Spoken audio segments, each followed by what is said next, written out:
松树生长出茎身枝是很金贵的，这种由不定芽形成的茎身枝生长的概率不是很高，一般在3至4年以下，没有老化的枝条上才可以逼出不定芽来。剪枝逼出的不定芽不会像剪芽头逼出的芽那么健壮，当芽头刚发出来很弱小，但有这种芽生长出来形成茎身枝，就为缩短枝条提供了可能。芽生长出来，又将前端的枝进行种剪，使它获得更多的成长养分。对松树逼芽，一般在成活后的第2年，生长旺盛时就要进行。买来的松树大多是经过裁剪的装材，留下的枝一般是下端的枝条，枝长侧枝少，而且集中在顶部的居多，在枝条的后端很少有茎身侧枝。这样的枝条在造型中是很难有所作为的，必须相对的进行逼芽，逼出不定芽，形成茎身枝，回缩枝条。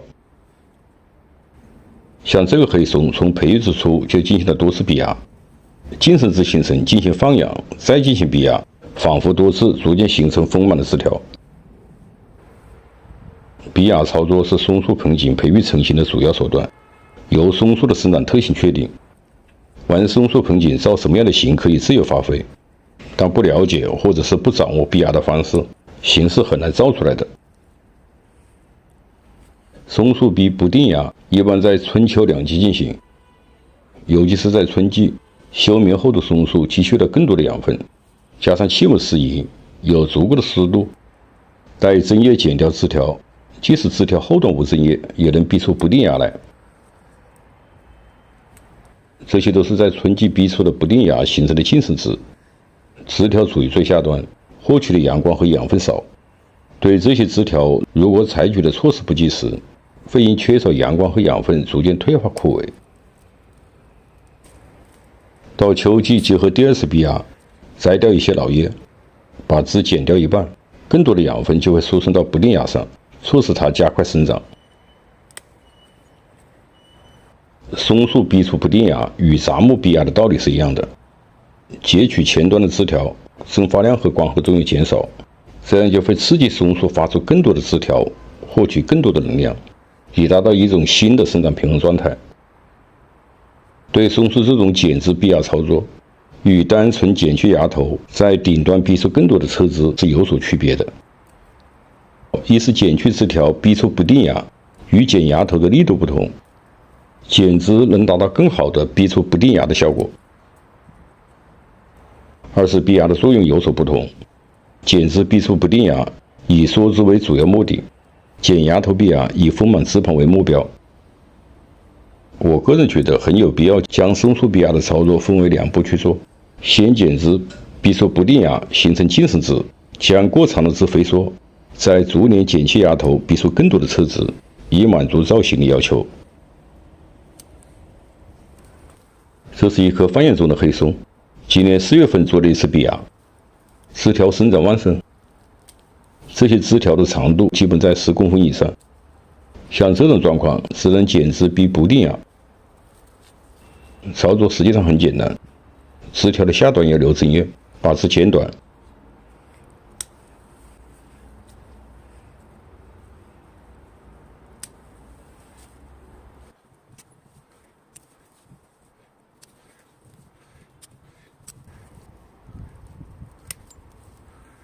这已经很久没有进行修剪了，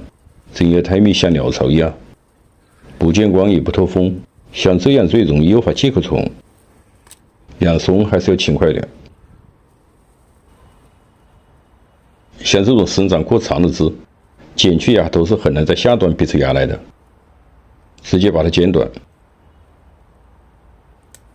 大约10天左右，从剪口附近就能长出新芽来。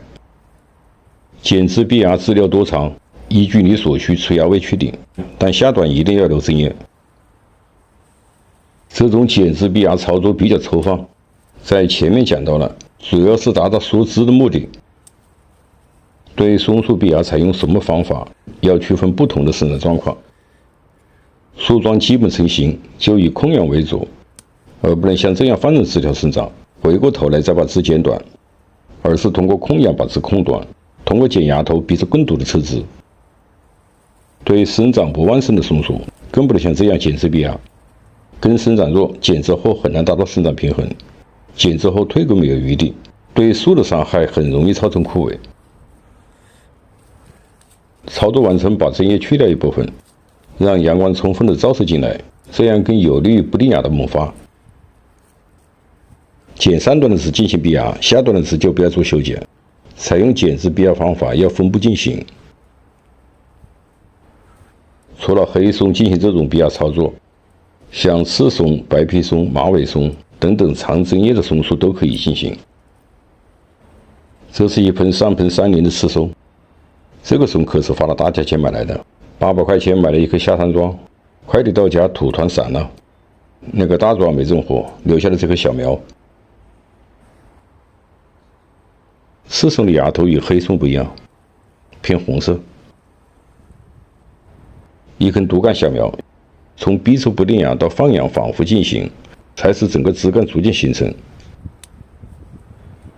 这种小盆叶的逼压操作方式与前面一样，所不同的是，逼压先从稍微弱势一点的枝条开始。这是半个月前剪掉的枝，芽点出来了，再剪掉强势枝。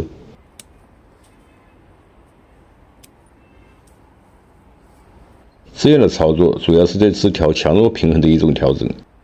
关于这一话题，在下期视频中再做详细讲解。末端的枝做牺牲之用，把主干拿出。这个枝也是当牺牲枝用的。牺牲枝在松树剪枝逼压操作中的作用也是十分重要的。在剪枝逼压后，牺牲枝的强势作用可以维持整个树的生长平衡。对松树逼压操作，尤其是像这种剪枝逼压，实际上是对树的一种伤害，很大程度上是抑制松树的生长，刺激树体发出更多的芽来维持平衡。逼压要分步实施，不可盲目的一口气将整个树一次性完成逼压，那样会破坏松树枝叶根之间的生长平衡，不仅逼不出芽，而且会使根产生退发，甚至产生烂根。松树在逼压和修剪造型后出现失枝和整树枯萎，通常是松树的这种生长平衡特性没有被引起足够的重视。我是三九龙山，感谢您的收看，评论区见。